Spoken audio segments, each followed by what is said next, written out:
Good afternoon, everyone.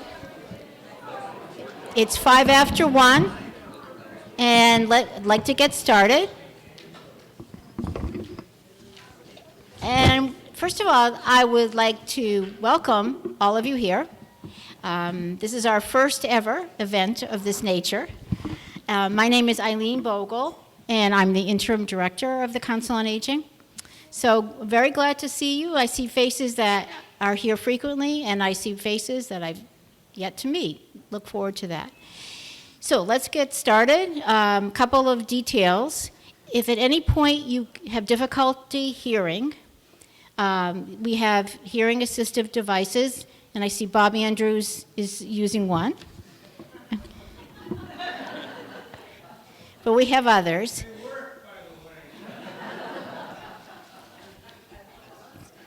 Every once in a while they do work. The other detail is we have a table through the League of Women Voters. If any of you haven't registered to vote, it's my understanding that tomorrow is the last day. You can complete the forms, and we will run them up to the town clerk's office for you. And I think that's my last detail before I get to the honor of introducing our moderator. And again, we're actually thrilled to see such a great turnout. And, you know, it is the Council on Aging, and feel free to seek any one of us out if you have questions about what we do. We have a few copies of our newsletters in the back there if you don't get one. And okay, so I'll turn it over to Nancy. Thank you, Eileen. Can you hear me? I want to just do a little introduction about Nancy.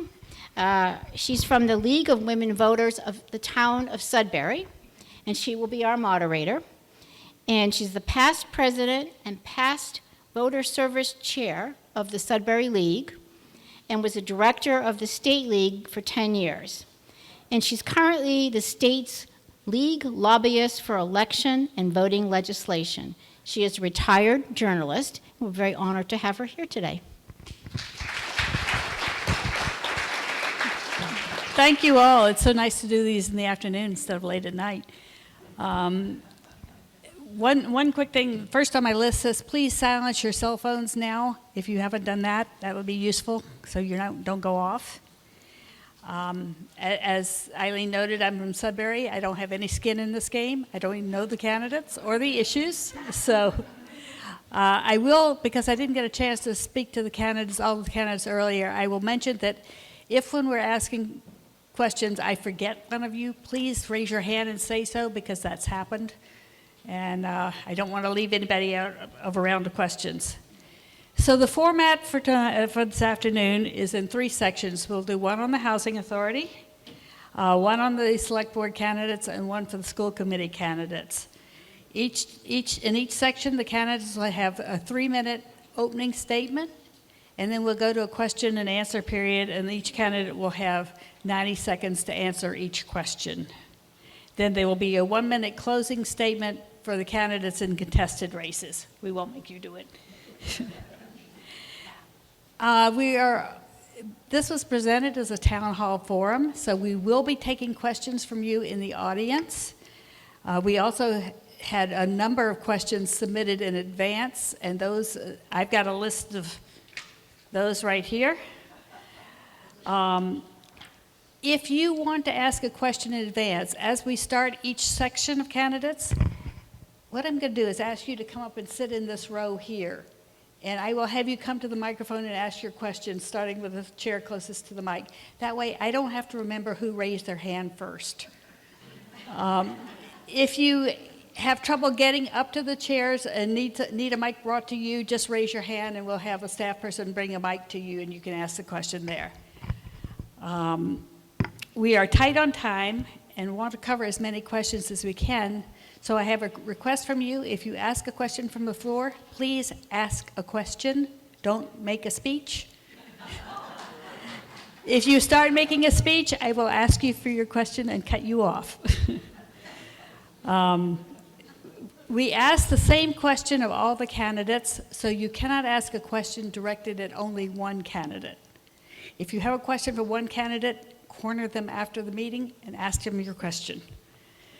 We had, as I said, a number of pre-submitted questions, and some of those have been combined because there were several on a single topic. If your question isn't asked, if we don't have time, again, the candidates will be here, go ask them your question. And now we're going to start with the Housing Authority, and that's Edward Larner. And I'll let him do his opening statement of 3 minutes, up to 3 minutes. Great. Thank you, especially to the COA and League of Women Voters. It's been a pleasure to be involved in these forums. Housing has become a very important issue in town, and I'm not going to try to explain why it's that way, but I will be glad to answer people's questions. I know many people want to know how they kind of, who's eligible for state housing, who's, what the requirements are and so forth. And I'm just going to generally say, go to the housing office. It's on Everett Street. The people there would be glad to answer any of your questions. What I would like to do is run through just a little bit exactly what we do. The town has now 228 units of housing. About half of those are federal Section 8 vouchers, which are for town residents, and they can be used. They're travel vouchers. If you can't find housing in Concord or in the area, you could go elsewhere, anywhere in the nation once you get a federal voucher, which is quite different from the state housing that we have, where Massachusetts is very unique in we are the only state that has a considerable amount of state-built housing, site-owned housing, about 43,000 units statewide. No other state has anywhere near that amount, and in fact, I think the total in all the other 49 states is about 10,000, just spread. I think New York has the biggest amount, but nowhere near what Massachusetts have. The housing authority here in town was established in the 60s, and they built the housing development at Everett Gardens on Everett Street. It was expanded in the 80s. And there's now about I think about 60 units in the Everett Gardens, plus the Peter Buckley School.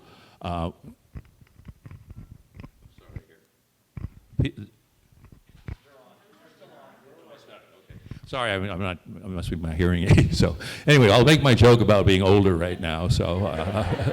It's a privilege to be on the ballot for me. I'm not opposed, so I'm supposed to really talk about what we do and help people understand how housing works in town. But on the top of the ballot, we have other 80-year-old candidates that are running, and then we have me down on the bottom of the thing, and so I feel privileged to be on the ballot with a real qualified thing. So anyway, I'm going to answer questions now. So I've been on the board for 2 terms. This will be my 3rd consecutive term, and like FDR, I'm going to do a good job. Thanks. Thank you. Let me say, if anyone wants to ask a question, feel free to come up and take a seat. Meanwhile, I'll ask one of the questions somebody submitted in advance. And that is, what type of housing does the Housing Authority provide, and who lives there? That's a good question. We have a variety of housing. The majority that we have in town here is seniors and special needs people, including veterans as well, and senior veterans. And those are primarily at Everett Gardens, as I mentioned, and also the Peter Buckley. Then we have 28 units of family housing in town. And those are spread all throughout the community. We don't really advertise where they are for purposes of privacy. We're not telling the neighbors, we're moving into your neighborhood. So it's housing for families and families of need. And people are going to ask about the housing that's going on down at the Best Western. Now that is run by the state, the same department that the Housing Authority is, but it is a different department of the community of the Housing and Community Development Department. But it's part of Concord right now, and we were lucky to have a home that came available, and we've already placed one person from the Best Western down there. And people are concerned about what's going to happen there. So I think it's a big issue. But that's generally what's available in town. Thank you. Still seeing no one, I'll go to my next question, which is, does the Housing Authority have plans to build or acquire any new housing in Concord let's say in the next 2-3 years? Well, the Housing Roundtable includes members of all the different housing groups in town. We're a state agency and funded by the state. We also have established what's called the Concord Mutual Affordable Housing Trust, which will be is funded right now through CPC funds, and as well as what has been free cash. What we've done is use these for different housing projects. Everyone attended the town meeting last year learned about the Assabet Ridge project, which is 5 units affordable housing. There's already two units there, and they're going to build a third, and then 6 acres of open space. So it was a way to meet both housing needs and the open space things. And then, of course, there's the 40B projects that are being proposed because the town does not have enough affordable housing, and there will be 200 units in the one that's on Baker Avenue, and a proposed program up on Forest Ridge called for Thoreau. So anyway, there's the 3-prong thing. We also purchase individual houses, to add to the housing inventory. And one more. Again, no one in the front row here, okay. Can you briefly explain the process for applying for affordable housing, or who could apply for affordable housing? Of course. As I suggested when I was first started, the Housing Authority is open 5 days a week. Friday afternoons are not included in that. And they're there to answer that question. Are you eligible? You can go on the website on town and do the application there. But if you need to talk to somebody, I recommend going to the office there. Basically, senior housing is for people over 60. The income requirements are you have to be basically under about $90,000 of income each year. That doesn't include your assets, but just income.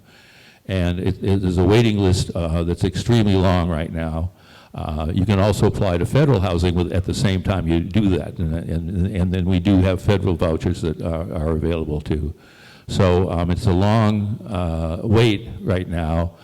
This is due to the changes that the state put in after the Housing Reform Act of 2014, where we went from a local waiting list to a statewide waiting list.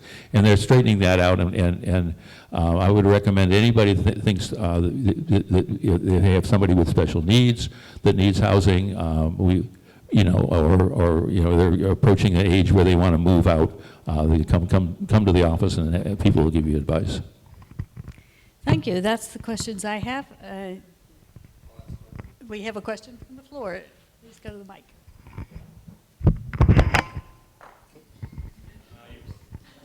Can you hear me? Yeah, I can. We met at the previous forum. My name is Andrew Herchek. I thought I'd challenge you with a question. We hear affordable housing a lot on the campaign trail.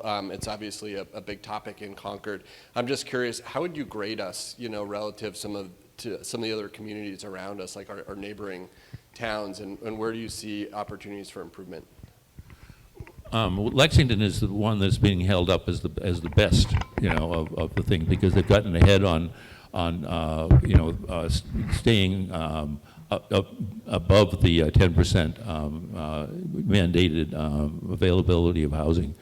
I think Concord has really made great strides in the last few years.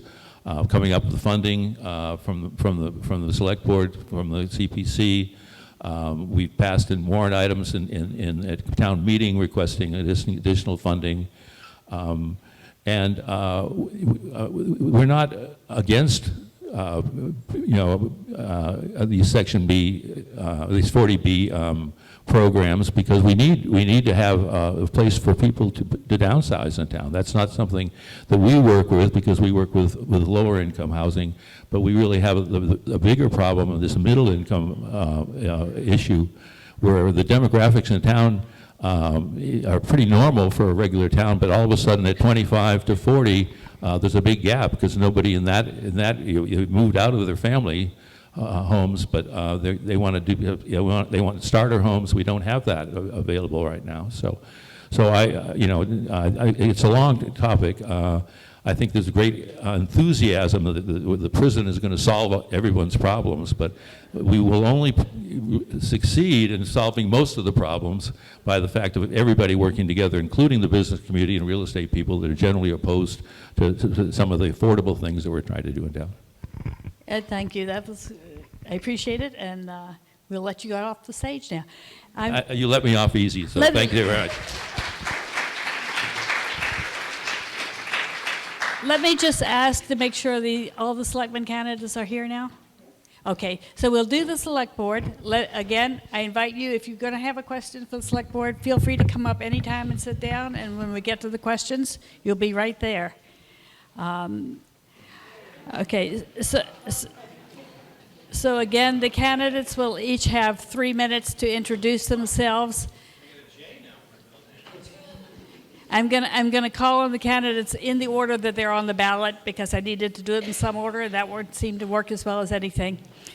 So the candidates for select board are Henry Dane, Joseph Lauren, Cameron McKennett, and Wendy Ravelli. And I will start with Mr. Dane. Your 3-minute statement. Thank you. Please use the microphone, and you turn it on with the little button above the yellow line. Good afternoon. Is this working? Yes, I was fortunate to be born with a no.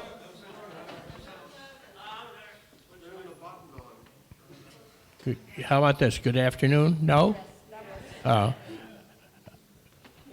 Good, thank you. I was fortunate to be born with a name early in the alphabet, which is probably one of the many advantages I was born with. However, if I was later in the alphabet, I would have had the chance to have the last word. So I have been a member of the select board now for 3 years. I am currently the chair of the board. I think that my history and my experience is probably the largest asset that I bring to the job. I've lived in Concord for over 50 years, and I have been involved in civic affairs from the very beginning, and have served on many committees and appeared before many boards.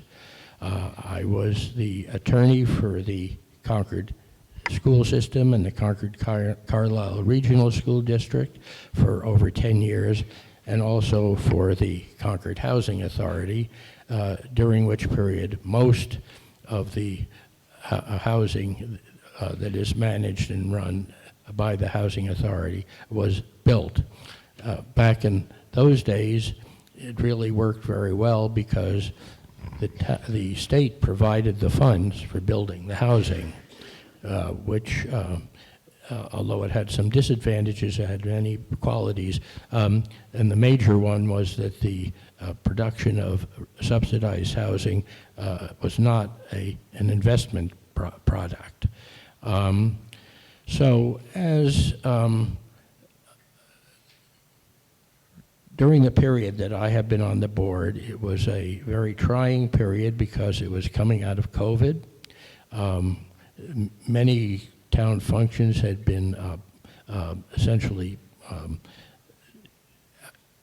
put on hold, and that there was a very substantial turnover in the executive management of the town. One of the first things that happened when I was on the board was that there was a appointment of a new town manager, and then the whole executive function of the town was rebuilt during the past 3 years. I think we're in good condition now. We've been very attentive to costs and budget. We have looked very carefully at capital costs, and one of the most important things we've tried to do is create some equity in the impact of taxes on the capital costs of building the expensive middle school and the other capital costs associated with schools and education. Thank you. Mr. Lauren, your opening statement. Does this work? Okay. So again, thank you for everyone for coming out on this beautiful New England day. I guess there would be maybe four things I'd like you to know about me to maybe help you make a decision about your vote. The first is, probably like everyone here, my family and I are deeply invested in Concord. We've been here for 15 years, although I've been reminded that that's makes me still a newbie if you haven't been here for 4 generations. But my wife and I are both born and bred in Massachusetts and have every intention of staying here for as long as we can. We raised our twin sons here, and they went through the public schools. I will say that they're both freshmen in college, in quite competitive colleges, and one of the best things they said was after their second term that everything they were exposed to in college was a repeat of their last year at CCHS, which, right, how could we want anything better than that? The other thing is, as far as being invested, I've done a lot of volunteering in town. I'm a trustee on the scholarship fund of Concord and Carlisle. I've volunteered many, many hours for Kicks for Cancer,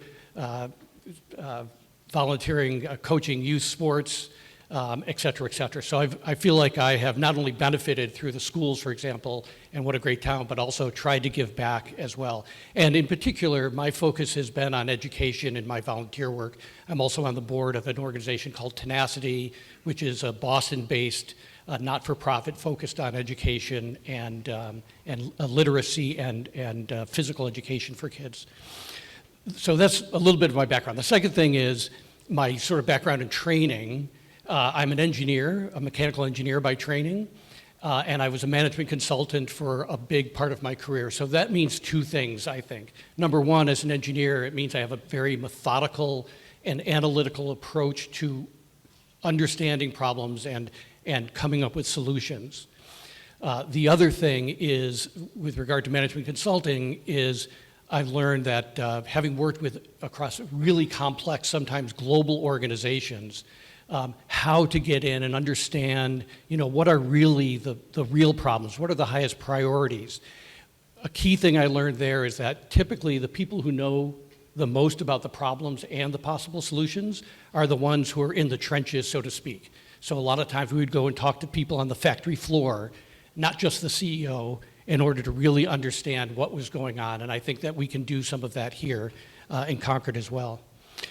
So that means to me that my approach will be analytical, understanding the problems, coming up with good what are our priorities, creative solutions, and then, unlike Henry, bringing fresh ideas, because I didn't mean that in the way it came out, meaning I don't have the long experience he has, but I can bring some fresh and new thinking to help solve these issues. Thank you. Thank you. Mr. McKinnott, your opening statement. Can everybody hear this? Okay, great. So thanks, everybody. Cameron McKinnott. I live in Nut Meadow Crossing, and I want to just thank the COA for hosting this event. So here I am, back at where I went to kindergarten 49 years ago. Comes around. You could say Concord's in my blood. Myself and my children grew up here and went to Concord schools, and my parents still live here. They're out in the audience today. It's been a wonderful experience, and I think I can help ensure this type of opportunity can continue to be available for all of us who live here. Over the years, I've coached numerous Concord youth sports teams. I've sat on booster clubs. I've supported many of the community organizations, such as the Concord Ed Fund, the Community Chest, the Concord Conservatory of Music. And I've also supported my wife in her roles as the Willard PTG president and on the board of Concord Youth Theater. With my youngest heading to college in the fall, I'll be an empty nester, and that gives me an opportunity to engage on the select board.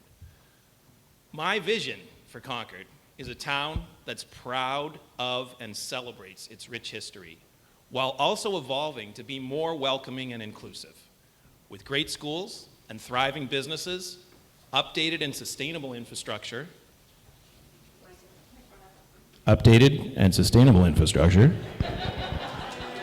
and sensible housing and budget solutions.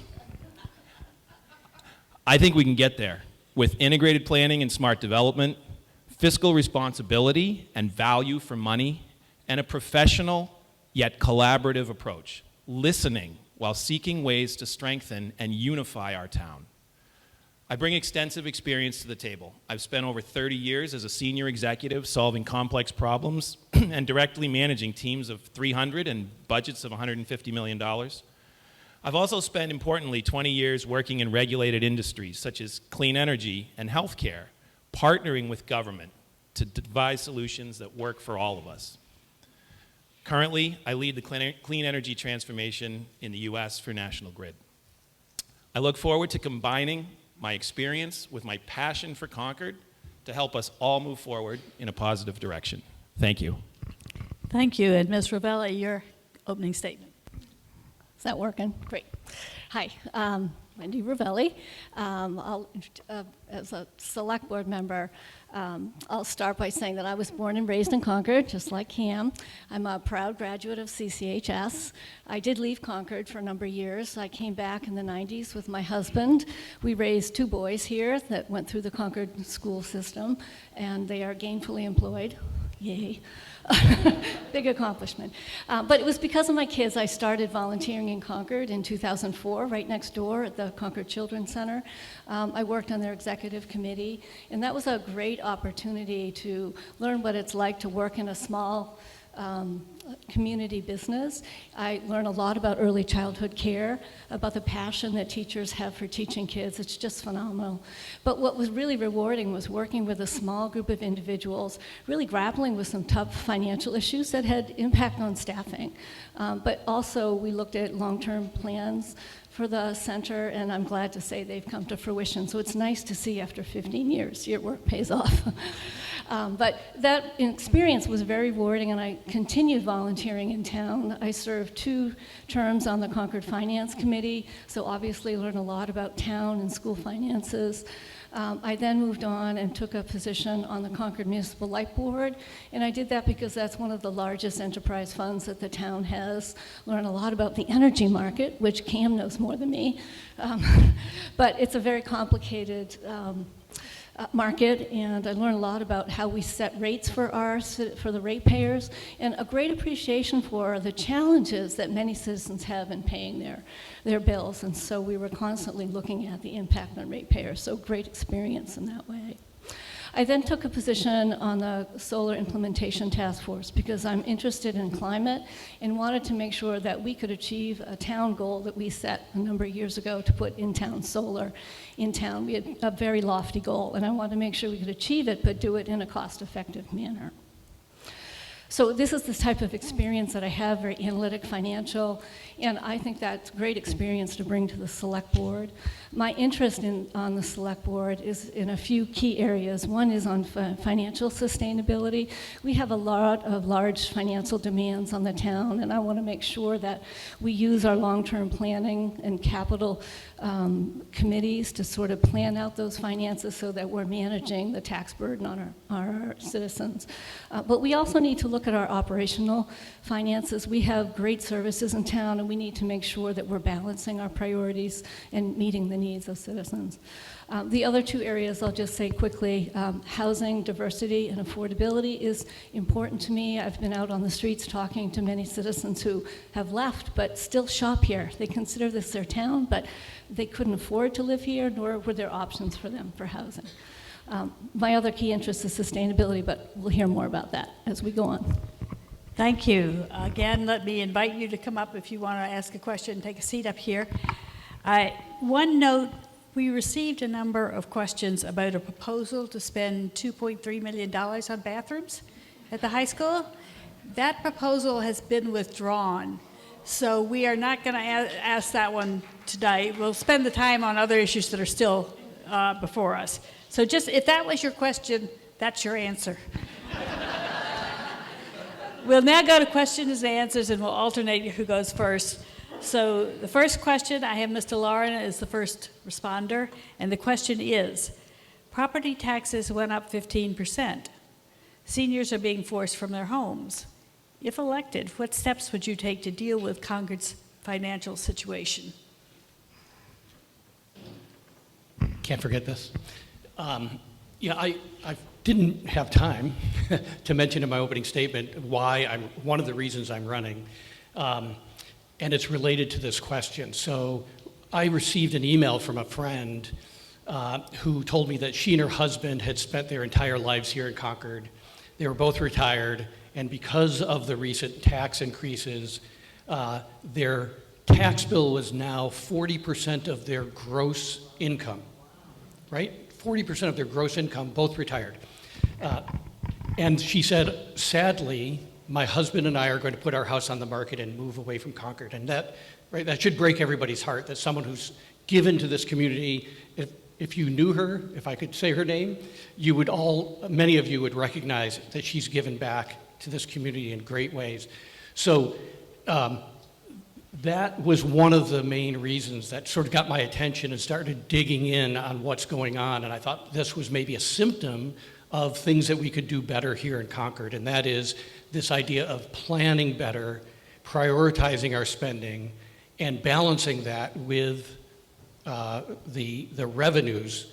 So what I would do is I would absolutely focus more on the senior tax credit. And I think I would refine the RTE so that it was more targeted, so we didn't catch people in that net the way we did this woman I mentioned. Thank you, Mr. McKenna. Didn't get it out. Yeah, it's a great question. And look, since 2015, inflation in the U.S. has been 28%. The average Concord homeowner has seen their taxes go up by 48%. So it's a real issue for all of us, right? Meanwhile, we've seen the non-residential revenue in the town has shrunk from what used to be about 10% of our tax base down to 5 or 6%. So I think there's opportunities to look at how we can raise revenues in a manner that's consistent with our town's character. And I think we have to be prudent around how we manage expenses. We've got to separate needs from wants, and we really have to manage the budget like it's our own money, right? Because that's ultimately what it is, right? So there's a need to collaborate on these things. It's not just a town issue. It's not just a school issue. It's a we issue, and we have to prioritize what is going to be the things that are going to bring the most value to all of us.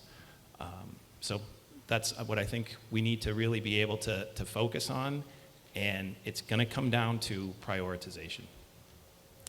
Thank you, Ms. Ravelli. Okay, so a couple things. One is it does speak to financial sustainability, and we need to do our best at controlling our costs wherever possible. I'll also just comment, and Joe mentioned this, the RTE, which is the residential tax exemption, was an attempt this year by the Select Board to ease the financial burden on a number of residential owners in town. That exemption provides $1,877 in tax relief to well over 50% of our homeowners in Concord. And I support that effort. That goes a long way in helping a lot of our property owners here in Concord. Henry will say that's a blunt tool, and it is. And I think we can look forward to reviewing and looking at the impact of that program going forward. But it is first and foremost about controlling our financial spending and making sure that we're planning for those investments and making those investments that further the town's goals along with our long-range plans. So leave it at that. Thank you. And Mr. Dane, your response. I guess that leaves it to me. There's no question, I agree that the problem of the cost of living here is a matter of certainly controlling how much we spend and what we spend it on, and the only way to increase revenue is by changing the balance of residential and commercial development in the town and controlling expenses. And I've been very active in keeping a cap on capital expenses. We've held joint meetings with the FinCom and the school committee. I think that the reconsideration of the accessory building at the high school was largely a result of that meeting.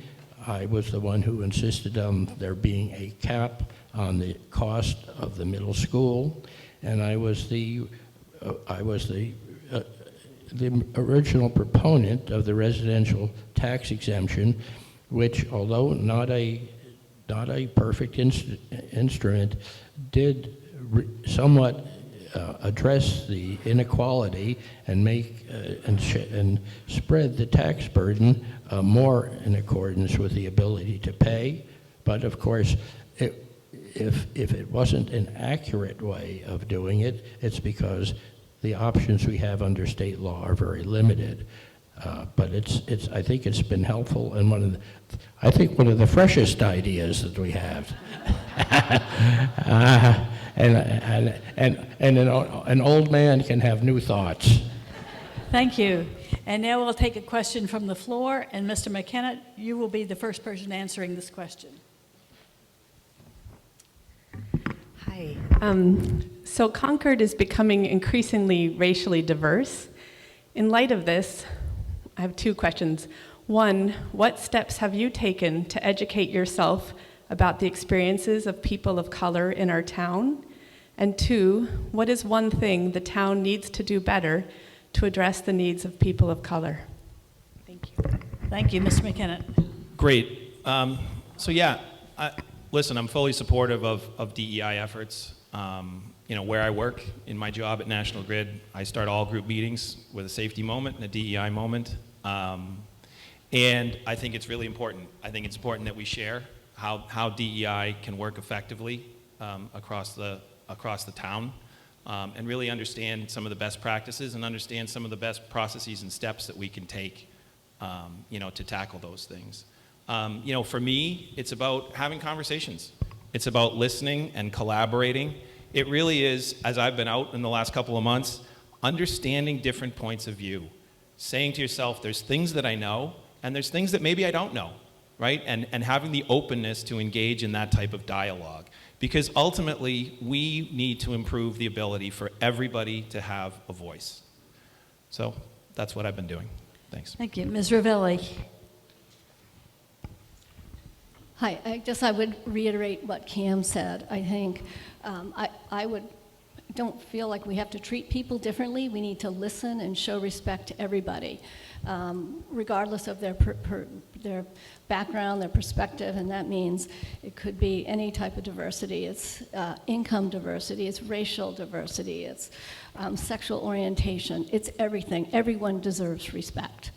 And I know that particularly with the Ellen Garrison discussions that's been going on, it's much more prevalent, and there's a lot of more awareness in town to how important it is to our citizenry. And I really hope that these conversations have really enlightened people to that, because I think, unfortunately, what you don't hear, you're not paying attention to. So I appreciate some of the discussion that's been going on across town, and I think that goes a long way in building some awareness, which is what I think we've been lacking. Thank you. Mr. Dane. I think that the first step in this process is to actually understand why it is that our community is not more diverse. And I think there's been a mistaken assumption that it is economics and the cost of living here and the cost of buying homes here. That has certain appeal to begin with, but then you look at other surrounding communities like Lexington and Acton, where the costs are very similar to Concord, but they have a great deal more diversity in their communities. And first thing you have to ask yourself why that is. And we really haven't addressed that question. We've just concentrated on the financial side of it, and that does create some financial diversity, but most of that is to maintain the lower income people in town who are already here. So I think part of it is to actually foster a more vital cultural and retail and restaurant and food environment, because we're a fairly stolid, fairly stolid white conservative town, and that atmosphere is not all that welcoming, and you just can't change an atmosphere overnight. Thank you, Mr. Lauren. Well, it's hard to add much more than what everyone else said. I would say, first of all, I sort of agree with what everyone has said here. I think one thing is, I think the diversity efforts need to be beyond people of color. I think that is the right focus, but also, as I think Wendy said, we should be looking at diversity of income, certainly diversity of age in town, and I think the economics are part of that, in particular for folks who end up retiring here and can't afford to stay here. So I honestly don't know the roots of why we're not more diverse. I think that's something we have to dig into. I think the DEI Commission has started to do that. Frankly, I didn't know who Ellen Garrison was. By reading what's been in the bridge and by reading the minutes of the DEI Commission's meetings, I've educated myself. The library, I've noticed, has had a lot of things highlighted about diverse folks from Concord. So I think that's the way we educate ourselves. We have folks focused on that, and we educate the population in that way, and then we understand what we can do to improve that through, and my guess is, sometimes at least better economics and making sure it is a more welcoming town. Thank you. We'll go back to a question that was submitted in advance, and from the broader philosophical to the very specific, starting with Mrs. Rebelli. How do you feel about plans to remove the dam and drain Warner's Pond? This is something I don't know anything about. Oh, that's okay. I didn't know much about it either. So I do live over near the center behind the Colonial Inn, but I've been walking around in West Concord and learning a lot about it and hearing about people's perspectives. And there's a little history with Warner's Pond, with the NRC that started an effort, and due to citizen impact, 1,000 people sort of stood up and told the select board we need to address this more holistically. There is a lot of concern about Warner's Pond. There was a request to remove the dam, which would destroy the presence of the current Warner's Pond, which a couple of years ago, the town voted in some improvements at Giroux Park, premised on the fact that we would preserve Warner's Pond. So I think it's critical that we preserve Warner's Pond. There's a committee that reconstituted a committee looking at Warner's Pond with a particularly diverse set of constituents in that committee, with the goal of making sure that everyone has a voice and that we come up with a solution that fits with the citizens' interests, but as well the long-term plans of the community. It's an important asset for the town, and I would love for them to come up with a solution where we can preserve the pond and allow the fish to swim up the stream, as what was the root cause behind bringing the dam down, along with invasives. Thank you. Mr. Dane. Thank you. As a chair of the board, I did convene what amounted to a well-attended hearing on all the points of view with regard to Warner's Pond, and it was a very productive discussion. As a result, a committee was formed as a subcommittee of the Natural Resources Commission with a very diverse group of people to review this problem. Very early in the process, I was taken for a canoe ride around the pond. I really admired what a wonderful resource it was, and I have to say, in my official position, that we have a capable group who are examining the options, and I'm hopeful that they will come to the right response.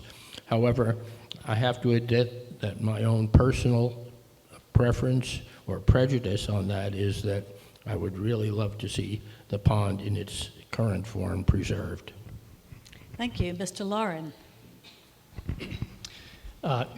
So I feel like this is one of those problems that is sort of a microcosm of a lot of problems. There's no easy, obvious compromise answer.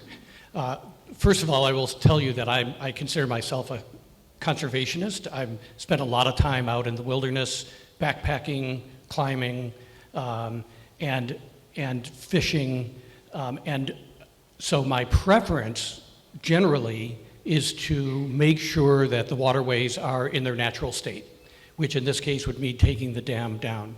However, I also am a strong believer in people's private property rights. And I understand, and we have to recognize that some folks' private property rights will be greatly diminished if the dam comes down.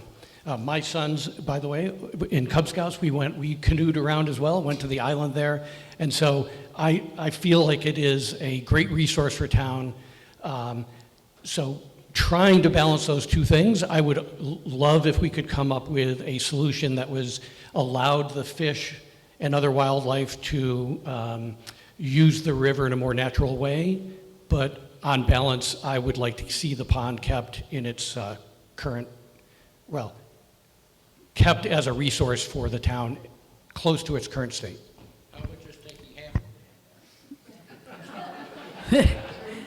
Thank you. One last comment from Mr. McKinnon. Okay, so let me tell you something. First of all, I love Warner's Pond. So I grew up as a West Concord hockey player and spent many hours out there. And even this winter, when my daughter came home from college, on about the 2 days that the pond was frozen, we actually went out and skated this winter. So it's great stuff. But I am also really glad that this was a great example of taking a step back to review our options, right? So there was a study done. It was this or that, all or nothing, right? Take it down or dredge it for $9 million. I'm glad we took a step back to look at the options. And I would also implore us to have a vision for the whole area. Let's look at MCI Concord and look at the Rotary and look at how Warner's Pond could be part of that solution. So while we don't know all the details and we're going to have to work through that with the state as an example, imagine going to a developer and saying, look, you're going to develop something here. The pond is going to be a selling point, right? Why don't you contribute some to the Warner's Pond cleanup costs in return for us to look at how we might zone some of these things? So I want to have a vision for the whole area and really do everything that we can. Yes, we need to be cost effective, but do everything that we can to retain Warner's as part of that overall picture of that whole area, which I think is just going to be an amazing opportunity for Concord. Thank you. We'll take the next question from the floor, and Mr. Dane, you will be the first responder on this one. Thank you. I'm Jim Sherblum, 199 Park Lane. And Henry, your comment is, I'm going to follow on that with this next question about diversity. As Henry started to point out, 50 years ago, Acton and Lexington and Concord all looked demographically the same. Today, they are far more diverse than we are. That was not an accident. That was conscious choices.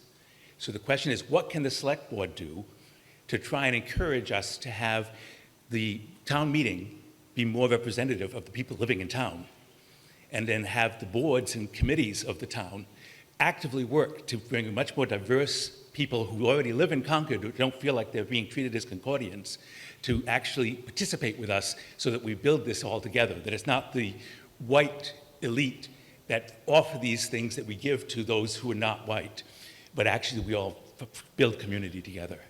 Thank you. Mr. Dane. Well, thank you. That is a very interesting question, and I think one of the problems is that the select board has not been sufficiently proactive in the membership in choosing people to serve on town committees, because we have largely relied on the committees to fill their own vacancies, and that makes them self-perpetuating, and they tend to be very much more the same. So we do have to go out and recruit people, and I have done that myself. I have because I know a lot of people in town. I can ask people to serve, and also I sit down and I talk to people who are potential candidates to try and find the best people. So I think that's important. As far as membership of the select board itself, that's up to the voters, and you see what a diverse group you have up here. Most of us are white men.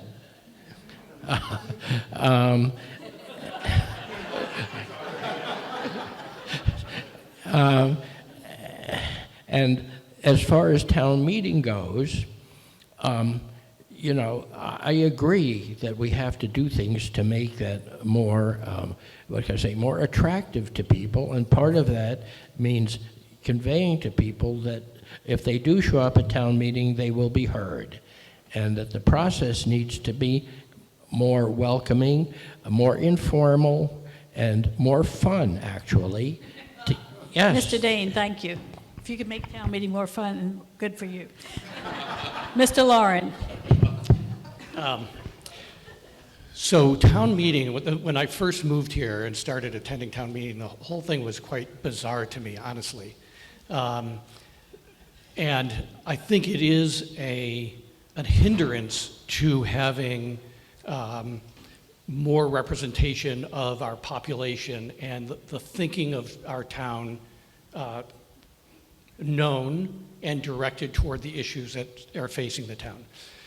We generally have a relatively small number of people who show up to town meeting, as everybody knows, and you have to sit through 3 or 4 hours, 3 different nights in a row, hoping that you are there at the right time when a particular issue comes up.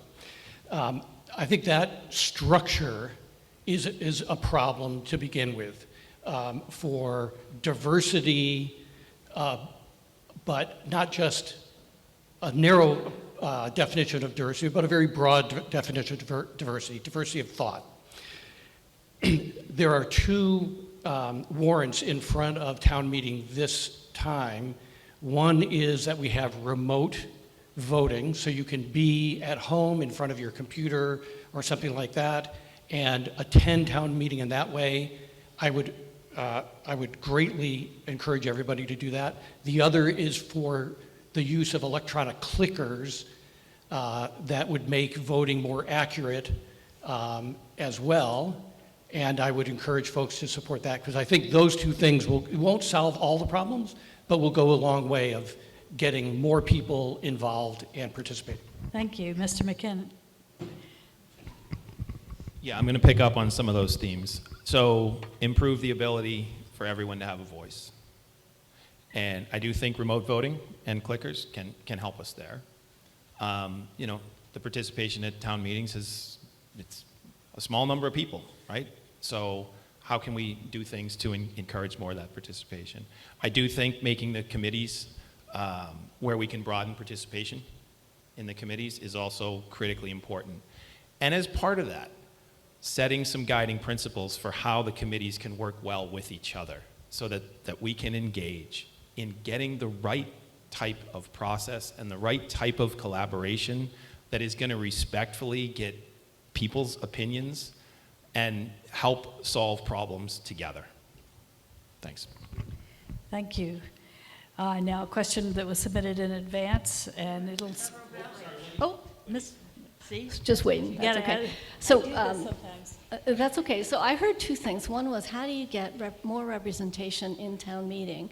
And I think Cam and everyone up here has already spoken to the warrant articles that are being proposed, and I'm a big advocate for those. But there's also one for a study commission to look at how can we better engage citizens, and how do we look at our town meeting process and improve that. So I look very forward to the results from that committee, assuming it gets passed, which I assume it will. But the other issue around diversity are sort of twofold. One was, how do we get more diversity across our committees? And I do think that the select board plays a role in sort of strongly encouraging more diverse representation on our committees. And you know, I don't think the select board, while we appoint people, we don't always come up with all the individuals. So I think a sort of top-down across all committees and an emphasis on more diverse representation would be a great idea. You can't really enforce that, but I think if we make that a key theme, it may go a long way. So we'll see if that could work. That's one approach. The other thing I'll also just say is that town staff, it would also be wonderful to have more diversity in our staff, and that gets to our hiring practices. And I won't get into how, but there are definitely personnel practices out in the real world where you can encourage more diversity in our hiring. And so I'll just leave it with that. Thanks. Thank you. Now back to the questions that were pre-submitted. And this round will start with Mr. Lauren. And the question is, what do you think would be the best use or uses of the MCI Concord facility? And are there any issues with hazard materials on that property that you're aware of? Well, this is an easy answer.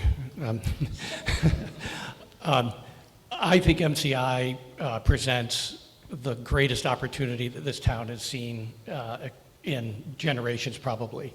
I will not sit here and tell you that I think I know now what should be there. There's a long road to get to that.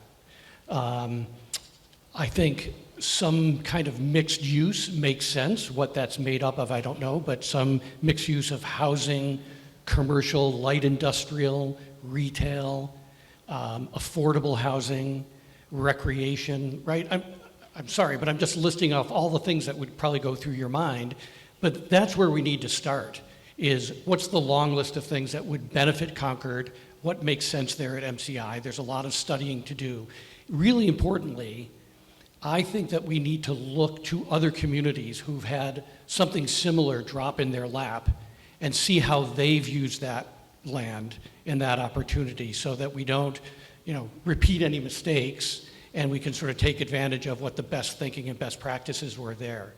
So now as far as hazardous, I don't know the answer to that. Again, I think that's going to be part of the study that needs to happen here. But if done right, this could really transform Concord, and not in a bad way, because some places have done a really bad job of this kind of thing. I think if we're smart and deliberate, we can come up with something that's really terrific for Concord. Thank you. Mr. McKinnon. Great, thanks. Look, I think MCI Concord is a generational development opportunity. The starting point is us having a formal seat at the table. So I fully support Representative Cataldo's efforts to ensure that Concord does have that formal seat at the table. We want to be involved throughout the entire process, right? So I think that's going to be critical. We need to collaborate with the state, right? The state owns the land, so this is going to be a big part of a partnership. And we're going to have to look comprehensively at our town development to come up with the right solutions. We also have a ton of talented people in this town who can weigh in and provide some of their subject matter expertise. And that's where we want to get people involved and bring them in. I would also tell you, this is very consistent with the work that I do. So I work on integrated planning across my job. And so I feel like it would be an exciting project, an exciting opportunity to really sort of bring some of that experience to bear as to how you develop those types of opportunities. Thanks. Okay, Ms. Ravelli. So the good news is that the Select Board has already started the creation of an advisory committee and are soliciting input. So we have a wonderful representation of citizenry in town, and hopefully that we will get the best experts there. So that's very positive. A couple other things about MCI. There's a water treatment facility on site, and that is absolutely critical to the town of Concord. It will help with our development, and I think it would be very beneficial if we could get some more business development on that site. But clearly, I think mixed use is probably going to be a great opportunity for the town. And I'll also remind all of you that behind the prison is the Assabet River, and that is a wonderful asset that could be leveraged as well. So that coupled with Warner's Pond and Bruce Freeman Trail, great opportunity. The other thing is that what abuts that property is the Junction Village space, which is deeded for affordable housing, and I actually would support some of the housing team's efforts to try to mix that housing up, if at all possible, so you have market rate with affordable housing intermixed with one another, so affordable housing isn't just in one spot. So those are my ideas, but I think we'll have a committee that will put forth some great ideas. Thank you. Thank you, and Mr. Dane.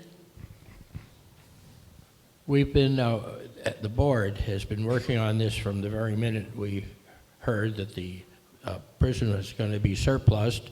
I was at the first meeting with the lieutenant governor and the director of DCAM, and I brought our three legislators, our 2 state reps, and our state senator into our meeting to work with them on this project.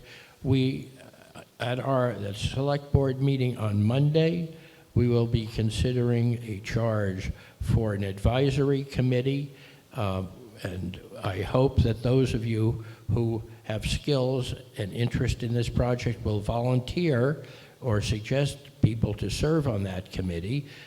The object at this point is to fill the vacuum as early as possible so that we have the greatest amount of influence by being there first and trying to set the agenda within the parameters of the legislation that has been proposed with regard to that site. All of the possibilities have been named. All of those possibilities are important. The housing, the realignment of Route 2, the recreation and conservation, the sewer, the treatment plant, and the production of revenue for the town to help reduce our taxes. Thank you. And now we have to go to closing statements. Each of you will have 1 minute, and I'll do. I know, but we don't have time. There's only X amount of time, and we've got another round with the school committee. So we took the questions that people had submitted in advance and the questions that we had time for here. Please talk to them afterwards. Get your answers. Closing statements in 1 minute, 1 minute each, in reverse order from the opening statements. So we'll start with Ms. Ravelli. Surprise. So I think, as you've heard, I have a deep background with committee experience in town, and that has brought me deep knowledge of the committee, town finances, committee structure, and long-term plans in town. I have experience working with committees, large groups of individuals, diverse perspectives, and often opposing views, which is always interesting. But I've also demonstrated some experience in working, listening and decision-making and working collaboratively with town staff and with committee members. So I'm also recently retired and have a little more time and energy, and I think that's what's going to be required to be successful as a select board member. Thank you. Thank you. Mr. McKinnon. Great. Concord has a number of challenges and opportunities. I think this is an important time for our town. I think it's a time that needs leadership, clear thinking, and the ability to bring people together. My focus as a select member is going to be on a commitment to follow good governance and leadership that will unify and strengthen the town. I'm a strong believer in using facts and data and engaging in thoughtful analysis to really develop the optimal options and solutions. I know it's also important to have an open process, to consider different and diverse viewpoints, and to bring people along on the journey.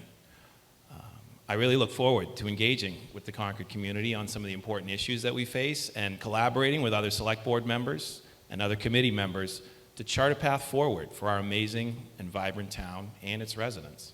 And I would just urge you all to please vote on or before April 9th. Thanks.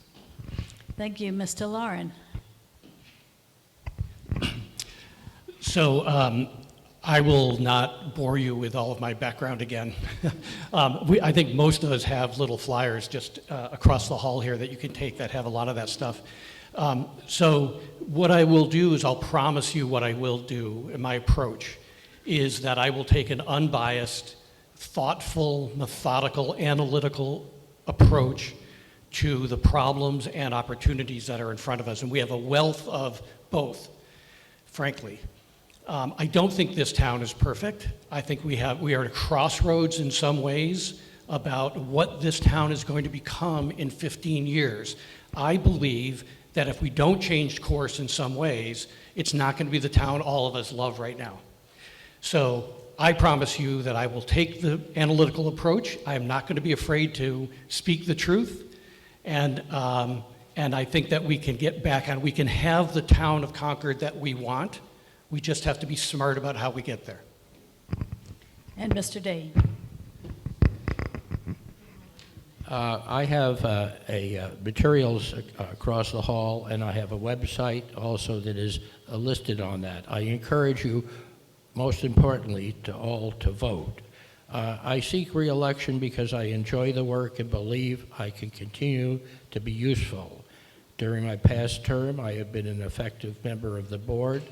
Like Tip O'Neill, I believe not only is politics local, but local politics is the calling in which has the most direct effect on people and their lives.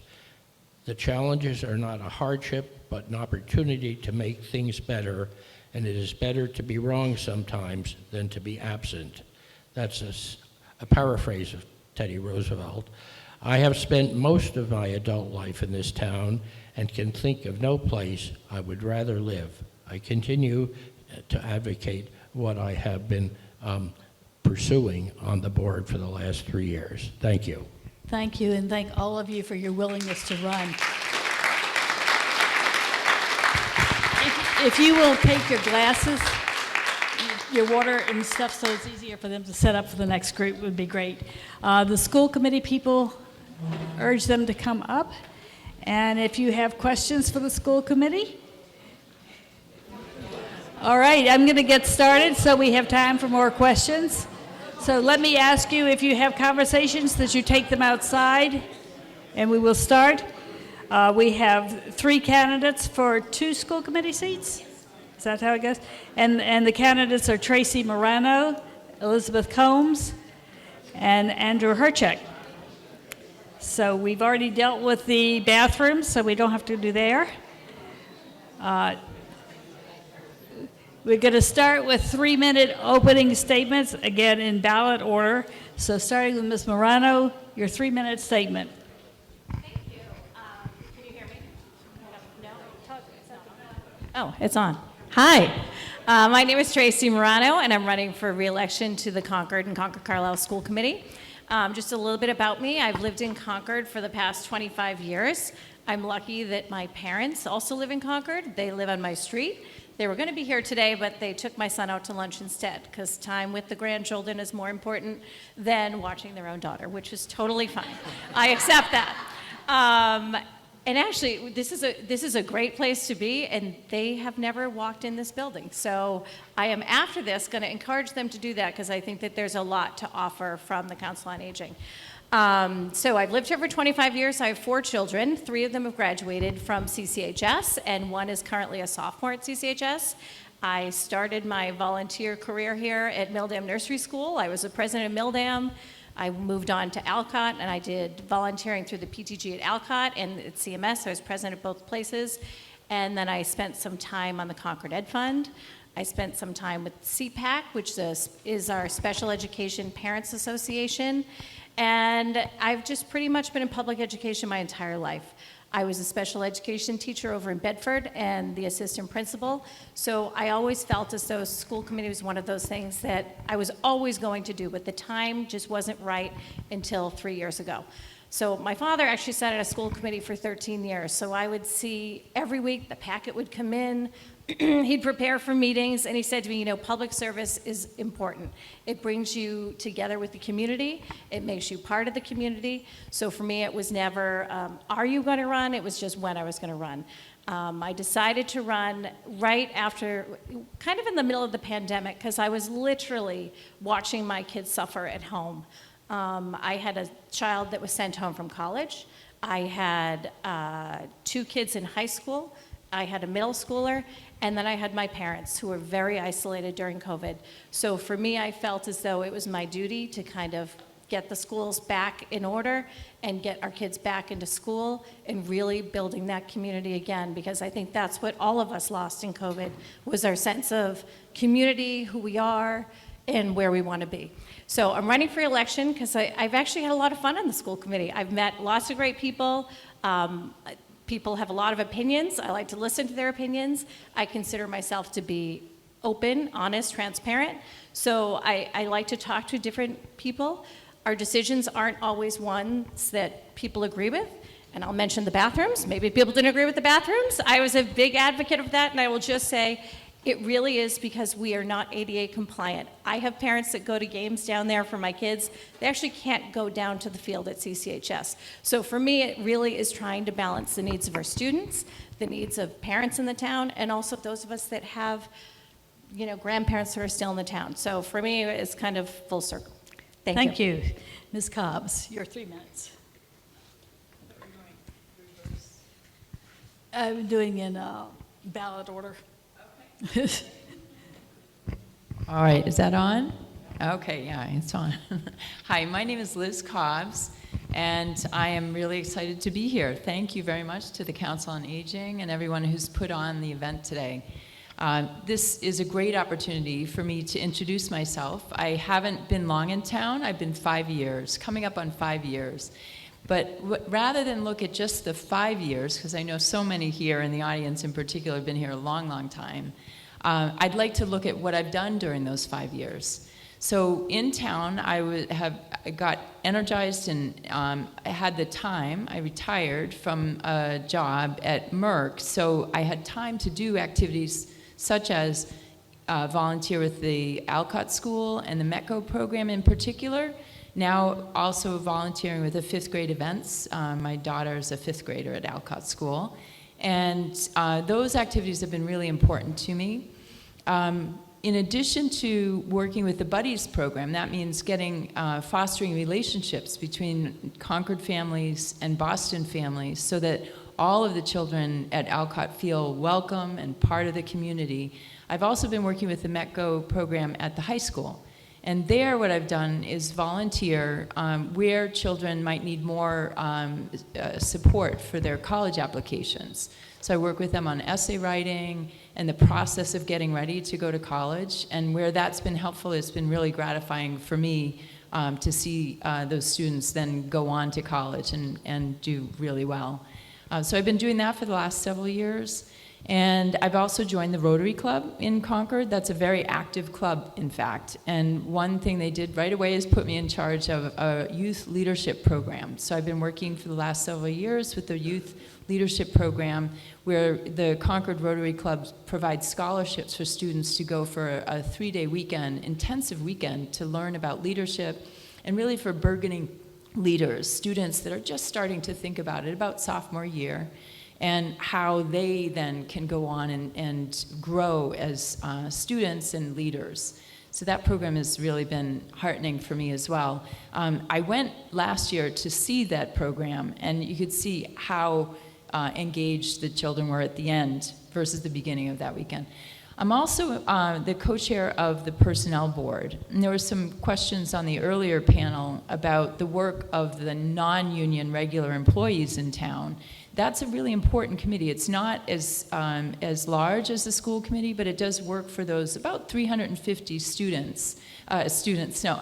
town employees, excuse me, that are such value to the town. And we've been working with the HR director and the town manager.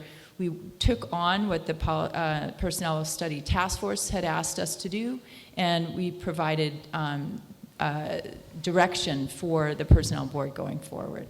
And I should stop there. Thank you. Yes, thank you. Mr. Herchek. Yeah, can you guys hear me? Yeah.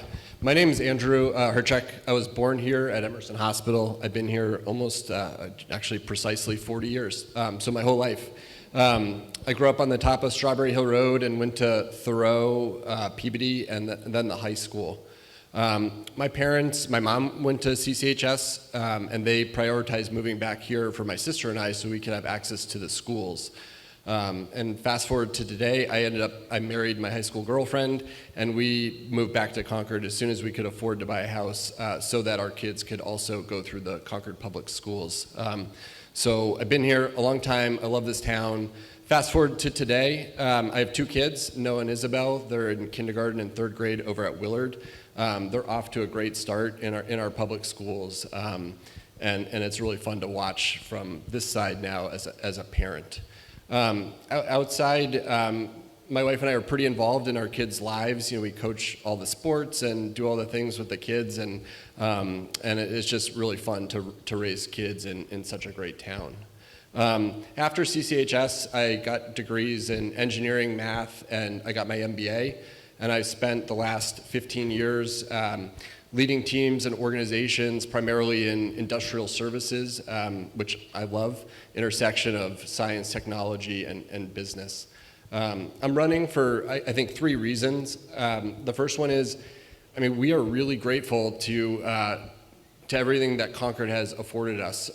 You know, access to great schools, a safe place to grow, and now just a great place to raise a family. So really excited to get to work on the school committee and keep this place great. Second reason, I think my business background and my work as an engineer will be really helpful on the school committee. I think that's a perspective that will be really helpful to the other members and certainly to our superintendent. So looking forward to working with current school committee members and our administration. And then lastly, and I can't harp on this enough, I mean, I have skin in the game. We all do, right? We want what's best for our kids today and from 10 years from now to ensure that these schools just stay at such a high level. So that's me. Thank you. We'll start now with alternating questions between the ones that were submitted in advance and ones sitting here. The first one was submitted in advance, and Ms. Cobbs, you will get this question first. So, how should the school committee address any impact on the school system from the immigrant population being housed in Concord? Can you repeat that? Sorry. Yeah. How should the school committee address any impact on the school system from the immigrant population now being housed in Concord? Ms. Cobbs. Okay, so I think we're talking specifically about the shelter that has opened this year. I assume so. That's just the way Yeah. it came in. And you know, the first thing it was, I believe, Superintendent Hunter talked about how well they're doing to support those children as they come into the school system. There are about 29 students, and about 23 of them, I believe, are at Willard, and that they've been embraced, that they've been supported also by the community, where there's, for the pre-K children, there's even a rotating volunteer network that is working with those students in the shelter itself to really bring them forward and get them prepared for school. And then the school system has really embraced them. There's a wonderful series of supports that are in place. So I applaud what the school committee and also the administration has done to support those students. I do think that lingering in the background, there's a question of what's going to happen with MCI Concord, how will this change the student population and so forth, and where will the schools fit in there. So I think that in that case, those are longer term issues about how our town will need to support more students or a different series, student population, and to embrace that long-term planning. I think it'll be so important for the school committee to collaborate and work with the other committees, the select board and others that will be working on those longer-term plans. Thank you. Mr. Herchett. Yeah, so my kids are at Willard in kindergarten and 3rd grade, so I think a bulk of the students that Liz just referenced are in classes with my kids. And I think in August and September, it was really bumpy. I mean, the school system had to absorb, 30 new students that I don't think they were planning on a year ago. And I think by October, I was very impressed with how quickly and how welcoming the Willard community and our school committee and our superintendent was able to integrate the students into our classes. So big hats off, especially to Dr. Hunter, who I think is being recognized as kind of best in class around the state into how to integrate this many students on such short notice. So I'm really proud of that as a parent. I'd love to see it in the classrooms, and I'm excited to see where this program goes from here. Thank you, Ms. Moreno. Great. So last February, we had about a month to plan for the students to come to the shelter. Dr. Hunter did an incredible job really meeting with all the agencies involved and to really make preparation for the students coming, because students have to be in school within 5 days of arriving at the shelter. So these students have to be enrolled. They have to go to doctor's visits, like everything has to happen in 5 days, and that is a DESE requirement. So she really did an incredible job with orchestrating that. She is definitely, as Andrew said, a leader in the state on this. Other towns have come to us and said, how are you doing this? And really, it's been the collaboration between the school committee, Dr. Hunter, and every agency that is involved. One thing that we have done is the play space over there is Dr. Hunter's brainchild, and so it is staffed with volunteers that are basically being preschool teachers. So if anyone has that ability, if you were a former teacher, you could definitely go volunteer over there, and they are getting some early intervention. We're welcoming kids into our integrated preschool. They're at Willard. We have kids at the middle school and at the high school. So it really is a birth through high school experience, and the schools are really actively involved in that. We do get some funding from the state, but I think the other thing that you're probably not going to read in the paper, Dr. Hunter doesn't like to take a lot of credit for this, but she's also hired parents from the shelter, so they're working within our school system, and that's just another little known fact that, you know, she's not out there screaming it from the rooftops, but she really has done an incredible job at it.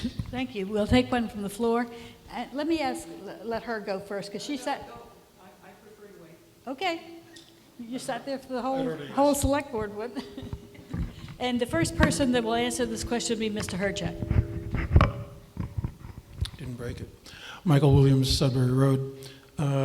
The school naming issue is significant to my heart and to families like mine in the area.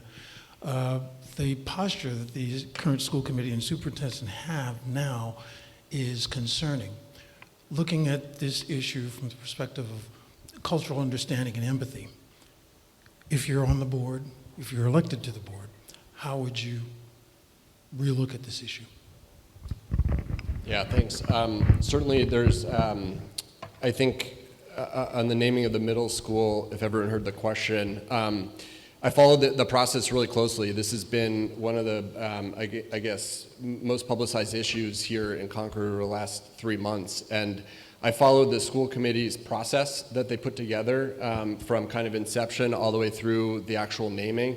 And I give them a lot of credit, right? I think it was a really detailed process. They took into account a lot of perspectives, including our town leadership, school leadership. They had over 300 parent letters in, and I think, you know, I kind of stand by the name, Concord Middle School. I think that they did a really good job, and it's impossible to make everyone happy, right? They got 20 plus submissions, right? So anyway, I was very, very pleased with the result and the process that the school committee conducted. Thank you. To me, Ms. Morano. Hi. So I was part of that process, as you know, and we had a lot of attendance at meetings. We received over 300 emails regarding people's opinions to it. We had 22 unique submissions of names, and all of that, I can assure you, was definitely considered. I follow a lot of other school namings that happen in other towns and other cities in Massachusetts, and we had a very lengthy process. We had public hearing on it, we had public comment on it, and we were not going to make everyone happy. We wish that we could make everyone happy, and that is part of being an elected official. Not all the decisions are going to be ones that people are happy about, but we are looking for ways to honor Ellen Garrison along with other people that were submitted to us. So that process will continue. The name is Concord Middle School, but I do think we have to look more towards dedication spaces and what we can do to really honor all of the members that were submitted to the school committee. Thank you. Thank you. Ms. Cobbs. Okay, thank you. Thank you for the question. So the naming, as Andrew mentioned, this has been a real dialogue in the town, and I think that the first thing to say is this town is very active and very invested in the tenor and the quality and the values of the town itself. I think this is fantastic that we've had this dialogue. I would have voted for the name of Ellen Garrison if I had had a seat on the school committee at the time. I also wonder about the process a little bit more. Last summer, there was, even last spring, I think, there was a lot of dialogue around town about using the name of Ellen Garrison for a school. And the school committee came forward with a policy and a process not until December. So I think that there was more dialogue needed, perhaps, and broader than the school committee. I do understand that the policy as it stands today is that the school committee has the right to name the school. I also understand that we'll hear more at town meeting, and that'll be important to hear from the town and understand more about where the town wants to invest. The last thing I'd like to say on that, well, two things. One is Ellen Garrison was born here, and I think that it's wonderful to monitor and to uphold our history, but also to move forward into the 21st century and have a woman and have a person of color on our building's name. I'd be very proud if that came from our community. Thank you. The next question, Ms. Morano, will be your turn to be first. We are still paying for the high school and the new middle school. Are there other schools in Concord that will need to be remodeled or replaced in the next 5 years? No, we are done. The middle school will round it out for all of us. We have had lots of building projects for the schools, and I would also say that our schools are our town buildings. There's been a significant investment, and I do look at the Concord Middle School, and it probably should have been rebuilt 30 years ago. I think that I have my fellow school committee co-chair who went to the Concord Middle School, and I think when she was there, it looks pretty much the same as it did right then. So we are grateful for the town for really supporting the build to rebuild all of our schools. I know that that is, I like to say, everyone doesn't just move here for a cute little town center. They do move for the schools. I think it's a real draw for people to say, look, at all of their schools are new. I worked in a very old building when I was teaching. I was literally sick for 9 months out of the year. I had a constant sinus infection. We don't want our children in buildings that, aren't physically safe for kids. And I think if you took a tour of Peabody or Sanborn right now, I think you probably would agree with that. So I'm grateful for the town, but we do not have any further town building projects in the near future. We are, however, looking at the Thoreau Master Campus Plan. And we've heard a lot from the neighbors over there, and that has been something that we need to address. So that's like our largest scale capital project, and I won't talk to you about the amenities building or the bathrooms again. Thank you. Ms. Cobbs.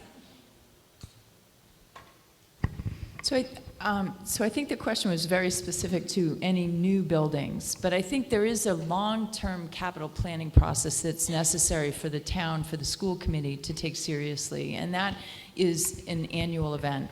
And I think that one of the things we can do with the school committee and the needs of capital planning, because I think what Tracy recommended is clear. You don't want to be in schools where there's mold or there's other issues because of the age of the building or because they're not kept up well. Those are important factors. Doing that planning in collaboration with the town, I also think is very important, so that more communication. One thing I've realized or learned recently is there is no liaison right now between the school committee and the select board. And I think that that's so important for us to have those committee liaisons and to have them active so that they can really understand and communicate what's needed and build on that together. So particularly around capital planning, which was the question, I think that collaboration with the finance committee, with the school committee, with the select board will be a continuous and important activity for the school committee. I'd love to be a part of it. Thank you. Thank you. Mr. Herchik. Yeah, look, I think the town has been really generous and allocated a lot of capital towards our schools over the last 20 years, and we have awesome buildings. Ironically, they started remodeling them as soon as I started graduating from them, which, but that's okay. It's really good for really good for my kids. But I think as my colleagues up here mentioned, yeah, I don't see a need for a lot of capital in the next decade, to be honest with you, on our schools. I think the school committee now does have a capital plan, and I think it is important to pay attention to preventative maintenance to make sure that these buildings last for not just 30 more years, but like 75 years. So it's good to stay on top of that to make sure we have best-in-class facilities for not just 5 years, but years to come. Thank you. We'll take a question from the floor. You're a patient person. Yeah. And this one, Ms. Cobbs, you'll answer this one first. Pamela Dritt, 13 Concord Green. Thank you all for your dedication to service to democracy here at the Cradle of Liberty. There's a difference between investments and expenses.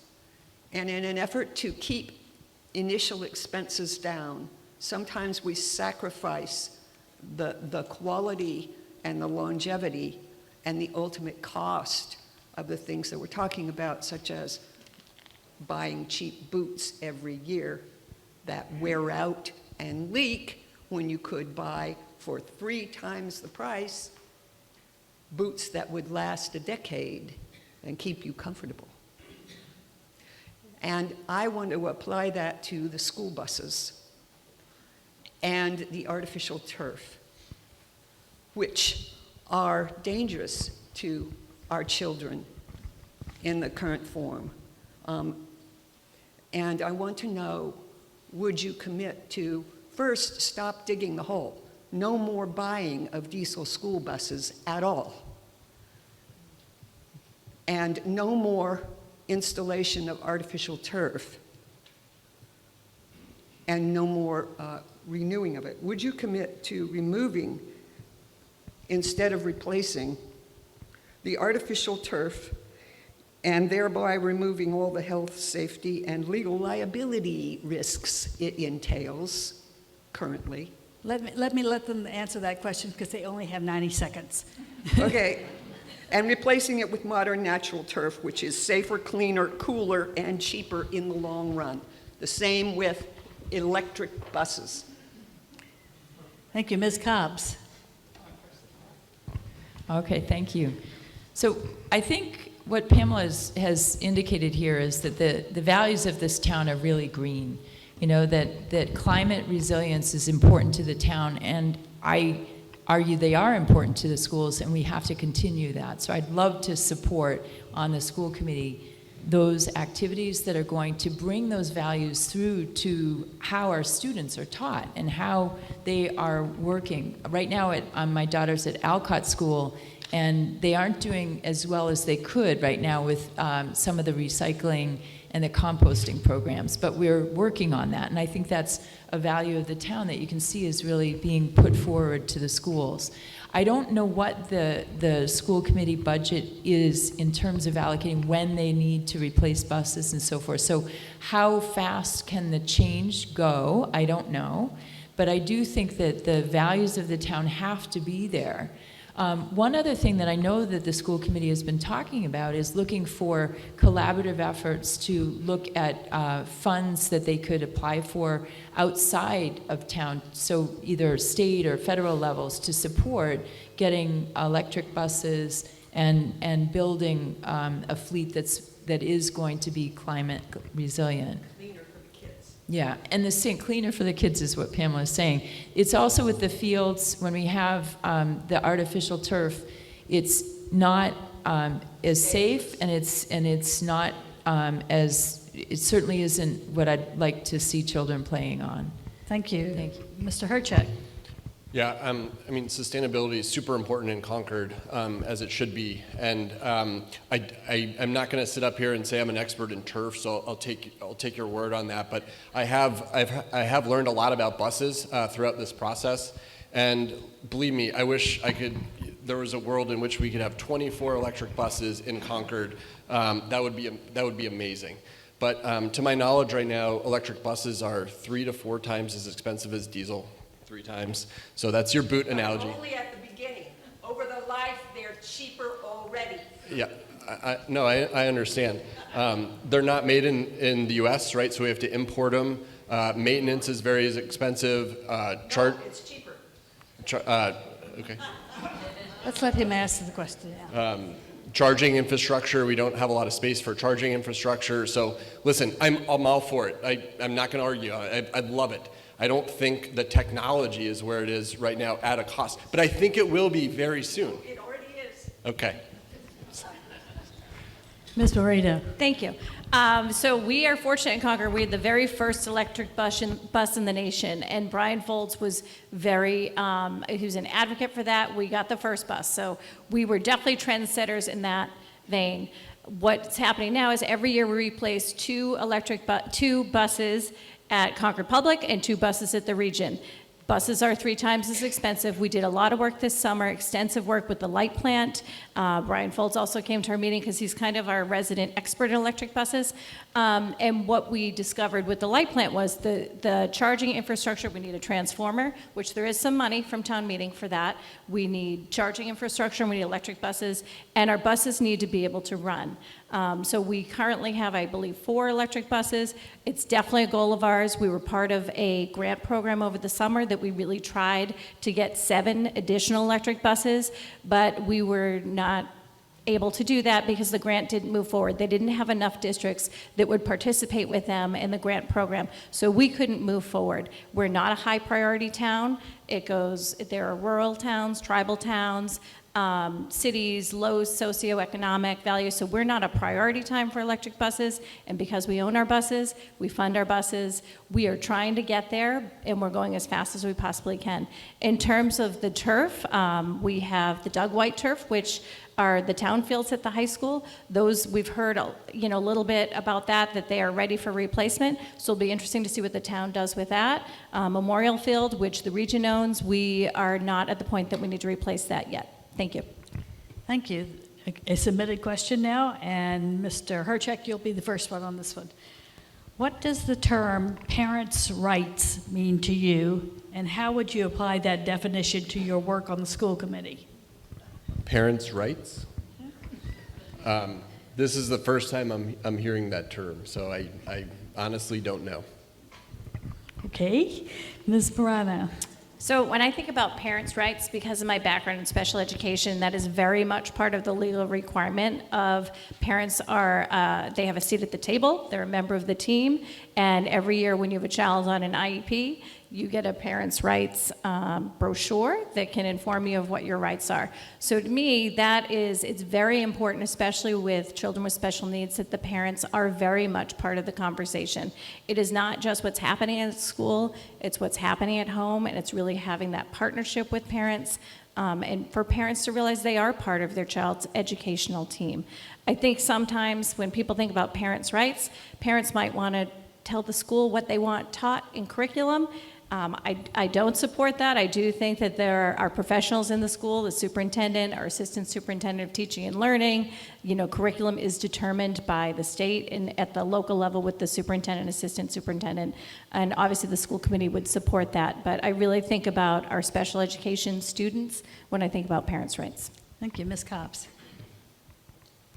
So the term parents' rights on the national level is quite political, but I'm not going to use that definition. When I think of parents' rights, we moved to town during COVID, and our children were half at home, half in school, and one thing that was fantastic as a parent was having the ability to talk to teachers, to work with teachers directly, and to understand how we could collaborate and coordinate on each individual child's needs.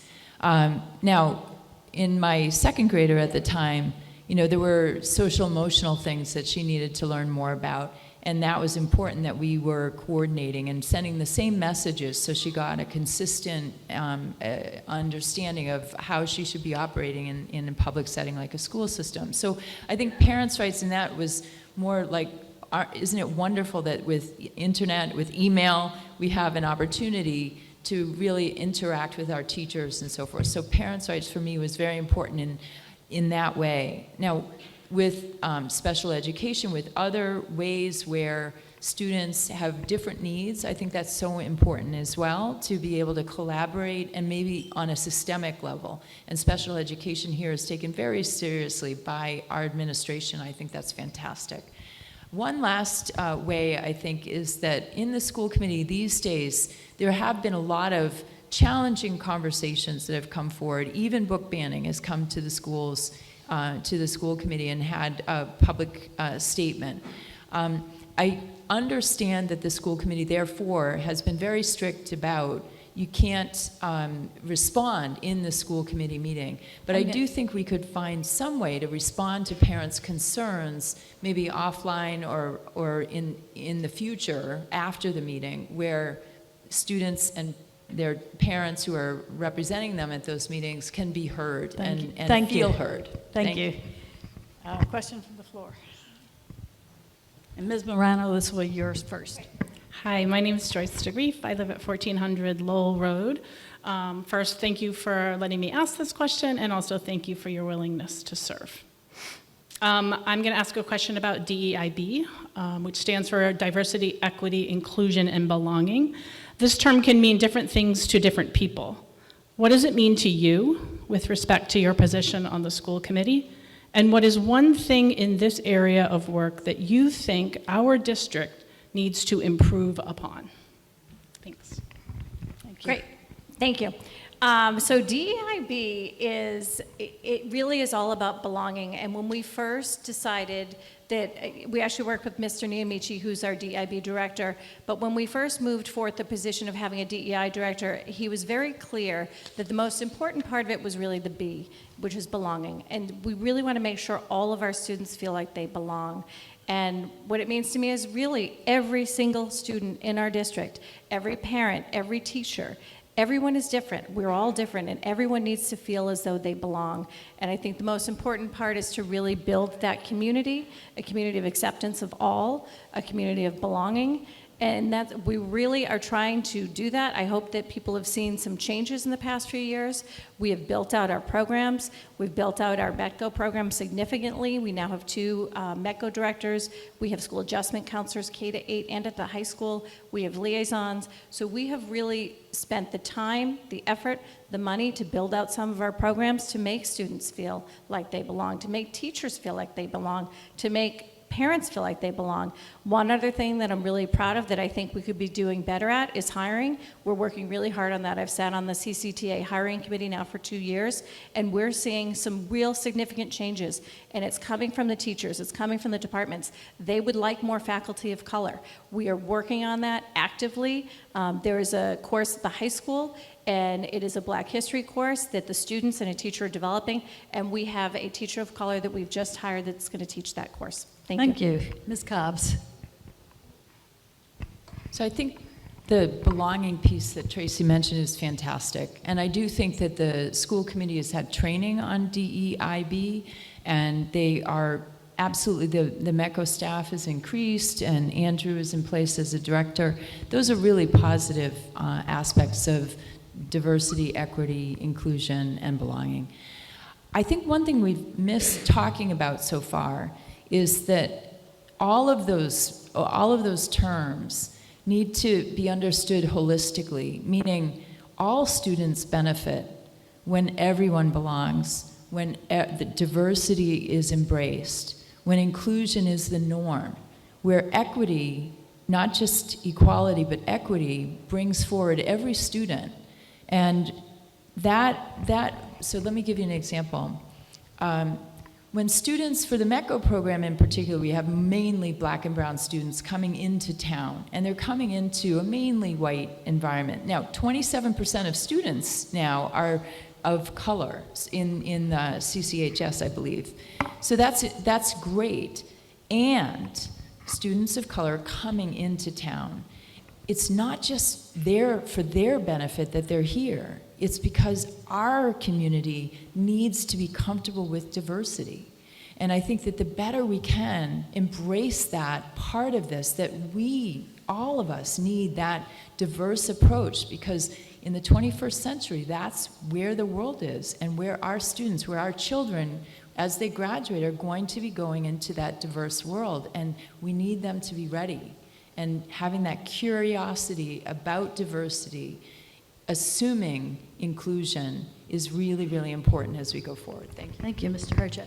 Yeah, great. I think this community is enthusiastically supportive of DEIB. You hear it in a lot of the questions. You heard it in questions to the select board and now us in the school committee, and that's a great thing. And I have the perspective of being a student 20 years ago. We've come a long way in the last 20 years, and we have a long way to go. So these are all good things, and and I really appreciate the way you asked the question, because it means a lot of different things to a lot of different people. So I'm really proud to see the diversity of topics. Even my little kindergartner and third grader are learning in the classroom, right? They're taking second languages. Again, we've come a long way, and I think specifically your question on what you're going to be advocating for more of, I really like the interactive programs that we're starting to implement in like the middle school, like the Playbook Initiative with the Celtics. I think that makes it really fun and interactive for our kids, and I'd love to see a lot more in the classroom and a lot more out of the classroom. Thank you. Thank you, and we've reached time for the closing statements. There'll be 1 minute from each of you in the reverse order from the opening statements. So, Mr. Herchek, you get to go first. Yeah, I mean, thank you for your time today. Rainy day. I know it's an effort to get in here, so I really appreciate it. As I said, I've been here my whole life. I have 4 generations of my family in Concord, and I don't think that's a requisite for running for town, but I certainly understand the culture. I'm very appreciative of the culture, and I would love the opportunity to serve on our school committee, because like I said in my opening statement, I have skin in the game, and no one wants to see our schools thrive for another decade than me as a parent. And so the only thing I can promise today is that if I'm elected, I'm going to show up to our meetings and have our kids' interests, our kids' best interests at heart. So thank you. Ms. Cobbs. Okay, I'm in the middle. So I'm going to start by reading something from the Concord Public Schools mission statement. And that says, to educate all students to become lifelong learners, creative thinkers, caring citizens, and responsible contributors in our increasingly diverse global society. I love that statement, and I want to live that statement, and I want to bring that statement alive for our schools and for the town. I grew up in Massachusetts. I didn't mention much about my history, but I grew up in Westboro. My parents were both educators. My father was a college professor, and my mom was an elementary school teacher. And then I went into education. I ended up at Bates College, and from Bates I went to get a master's and PhD in sociology at University of Chicago. From there, I spent a lot of time in Japan, and did so researching, but also working for Merck, where I spent 6 years running their policy office there. So I think the skills that I learned in budget management, in encouraging and growing leaders in Merck, as well as my background in education, will help me to bring that mission statement alive. Thank you very much. Thank you. Ms. Moreno. Thank you. I want to thank the Council on Aging for having us here today, because we don't often get to get out in the community like this and really showcase what's happening in our schools. I'm proud of the work that's happening in our schools. I think under the leadership of Dr. Hunter, we've had an amazing few years, and we've come out of COVID in a way that other schools are not quite coming out like we are. And I know it was 2020, but we're still we're out. I feel as though we're finally out at the schools now, and we should be proud of that. I am committed to the students of Concord, Carlisle, and Boston, because we do bring all 3 communities here together. I'm committed to collaboration between both towns. I think Henry mentioned it earlier about the collaboration between the Select Board, the FinCom, and the School Committee. I recognize that it costs a lot of money to live here. People's taxes have gone up, and some of that is due to the schools. But I think that what we're trying to do is really bring responsible budgets to the town. Our budgets have been less than the inflation rates for the past 3 years since I've been on the school committee. So I care deeply about the students, but really balancing the needs of the students and the needs of the community. Thank you. Thank you. Can we thank all the candidates for their ability?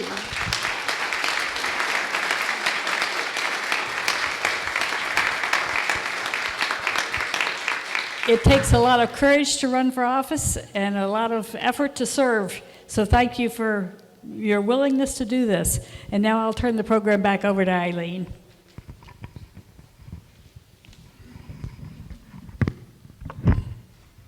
Okay, so I get to tell you that there's refreshments in the back. And really thank everyone, candidates and Concord residents, for coming here today. We all worked really hard to make this a success. I want to give a lot of credit to Tina, because I went on vacation and left it all to her, and she did an amazing job. And again, candidates will be around to talk to you about any individual questions that you may have, but feel free to enjoy and stay around. As soon as we get that information, we can let you know. If you want to stop at the office, give us your name and contact information, and we can let you know. Yes, I don't know the time frame and turnaround on the video, but keep in touch with us. It's Minuteman Media, yeah. Please thank our visiting moderator. Oh, Thank you, yes. Nancy.